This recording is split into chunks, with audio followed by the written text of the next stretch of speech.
अब नाम भी नए नए रखने हैं, पुराने बुजुर्गों के नाम छोड़ दिए। इसका क्या क्या नाम है? पुश, ये ची, ये ऊ। अरे ये कैसे उल्टे सीधे फजूल किस्म के नाम रख रहे हो भाई? पुराने नामों से चिढ़ हो गई है। नहीं, ज़ैनब पुराना है, फातिमा पुराना है, आयशा पुराना है, खदीजा बड़ा पुराना नाम है, नया नाम लेकर आओ। वो आहिस्ता आहिस्ता याद रखें, ये प्री प्लानिंग आपके अंदर ये चीज डाली गई है। पहले अगर आप बुजुर्गों के नाम पे नाम रखते थे, कौन आया जी? आयशा आ गई है, तवज्जो जाएगी सैयदा आयशा की तरफ। बेटा अबू बकर आ गया है, उमर आ गया है, अली आ गया है, अबू हुरैरा आ गया है, बिलाल आ गया है, अब्दुल कादिर आ गया है, तवज्जो जाएगी अकाबरीन की तरफ। प्री प्लान हमारे अंदर नए नामों की जिद्दत पसंदी डाल दी गई।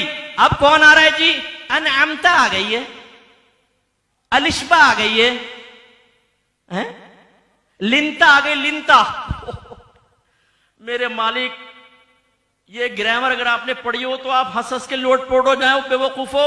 ये तुमने कहां से नाम रख दिए? आजान नाम रख दिया है। आजान उजुन की जमा है, उजुन माने कान, आजान माने बहुत सारे कान। भाई बहुत सारे कान आ गए माशाल्लाह, आइए आइए। क्योंकि अजान तो है नहीं, वो अजान होती है, आजान नहीं होती। आजान तो जमा का सीगा, उजुन की जमा है। ये नाम ऐसे रखवा के हमें इससे दूर कर दिया, शनाख्त ये खत्म।